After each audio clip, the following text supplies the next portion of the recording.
Hello, and welcome to the 15th episode of By the Fire with the Shamana, a short transmission bringing shamanic wisdom into your life, one conversation by the fire at a time.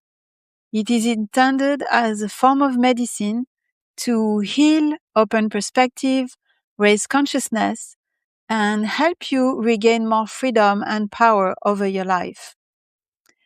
If you are curious to discover how your environment is shaping your consciousness far more than you realize, and how becoming more intentional about what you allow into your life can transform the person you are becoming, today's episode is for you. Before we begin, I want to invite you to pause for a moment. You are obviously coming from other activities, other thoughts, and right now we are opening together a sacred space for this transmission. I invite you to take a few deep breaths and feel the air you breathe circulating through your whole body, through each of your cells.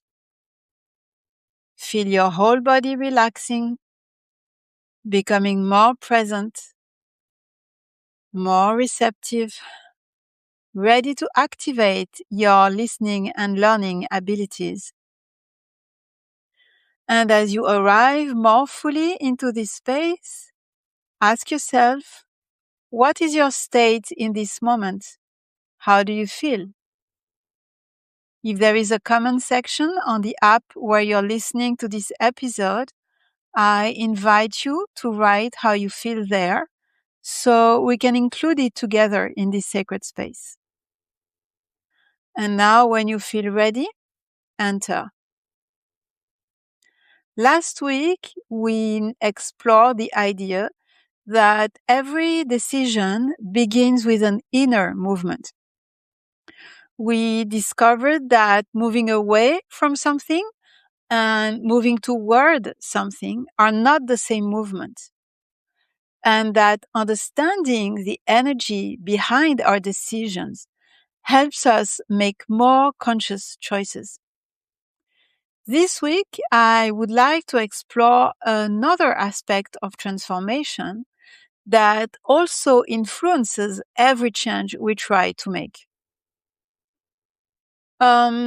I'm sure you've already experienced a moment when you genuinely wanted to change something in your life, something that really mattered to you, only to discover that the change seemed much harder than you expected.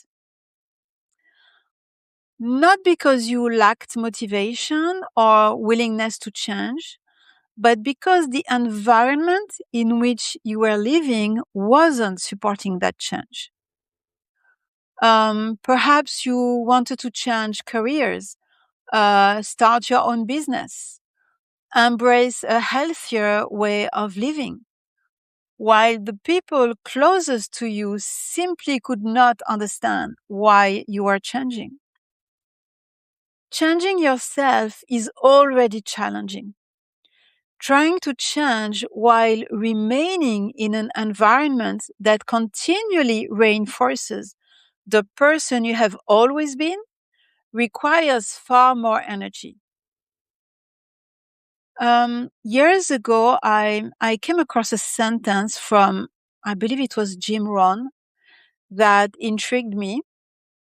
It said, basically, you are the average of the 5 people you spend the most time with.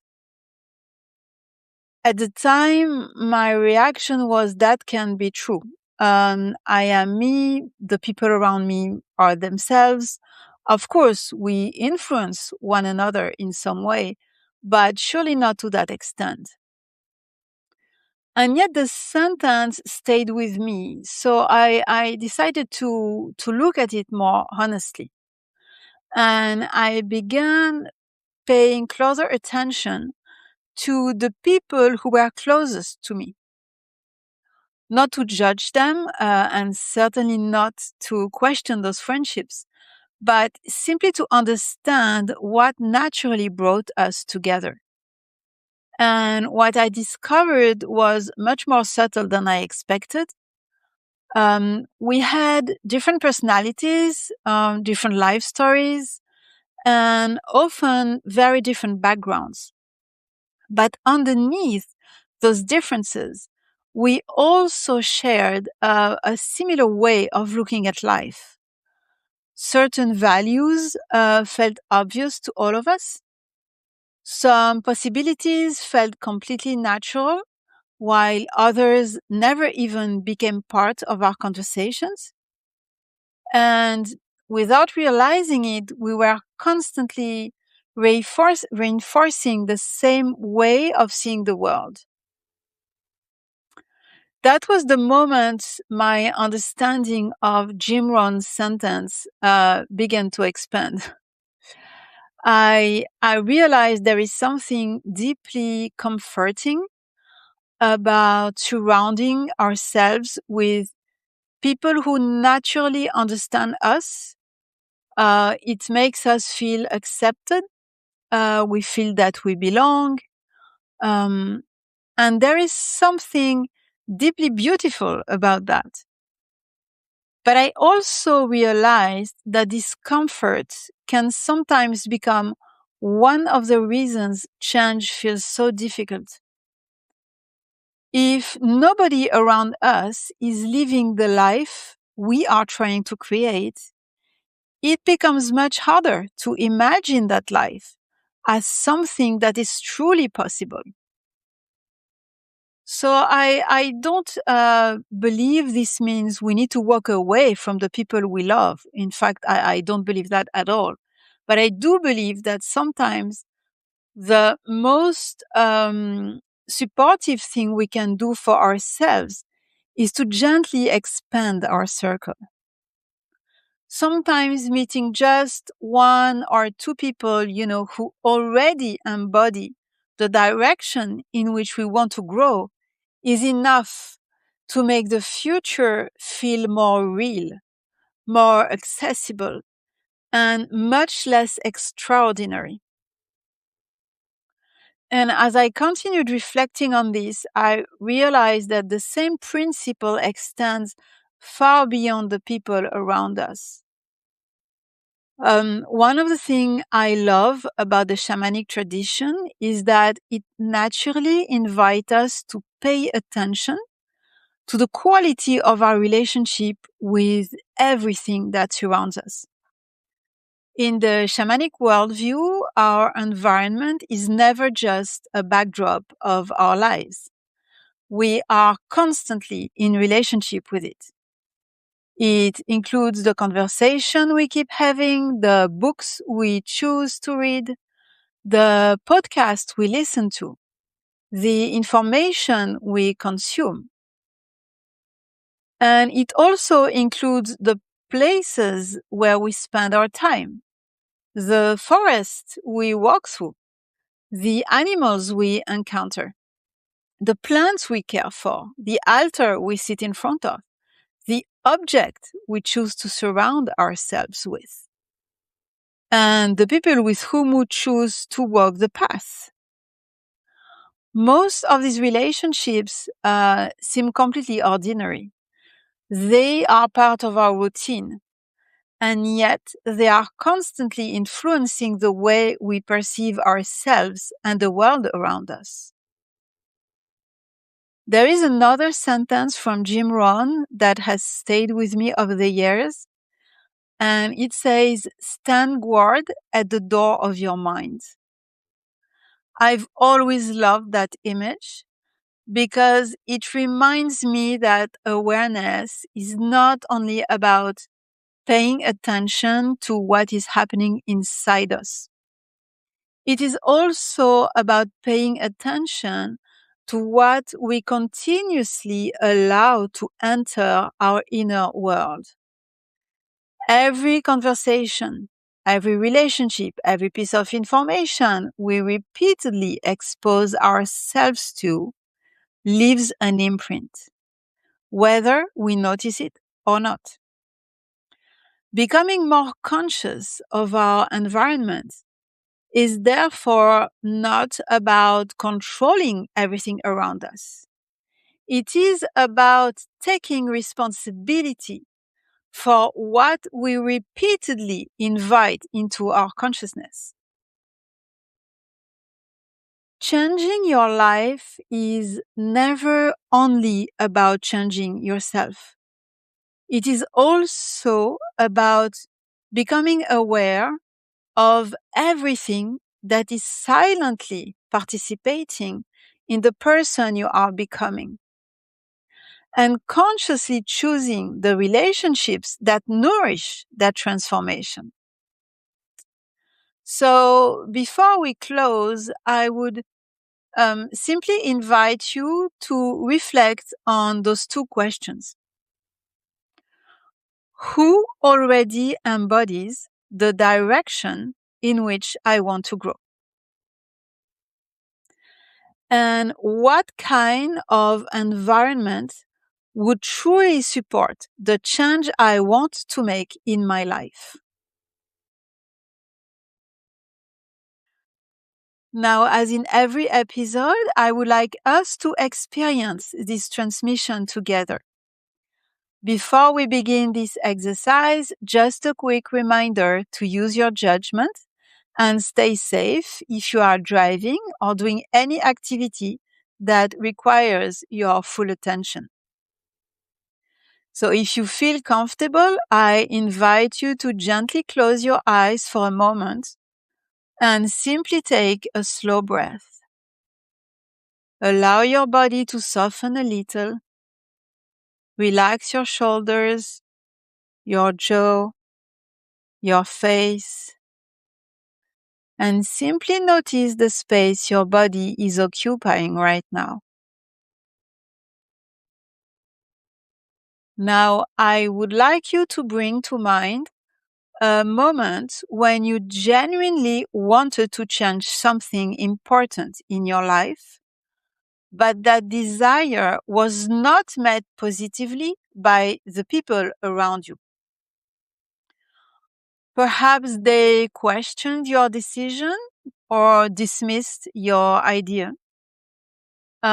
Maybe they tried to convince you not to do it, or they simply couldn't understand why this change mattered so much to you. So take a moment to place yourself back into that situation. Remember where you were. Remember the conversations. Remember the people who were part of your life at that time. Who did you share this dream, this project, or this desire for change with? Take your time. Notice how they responded. Did they openly discourage you? Or was it much more subtle? Did they change the subject? Did they stay silent? Did they make you feel that what you wanted was unrealistic, unnecessary, or simply not for someone like you? There is nothing to judge here. Simply observe what happened.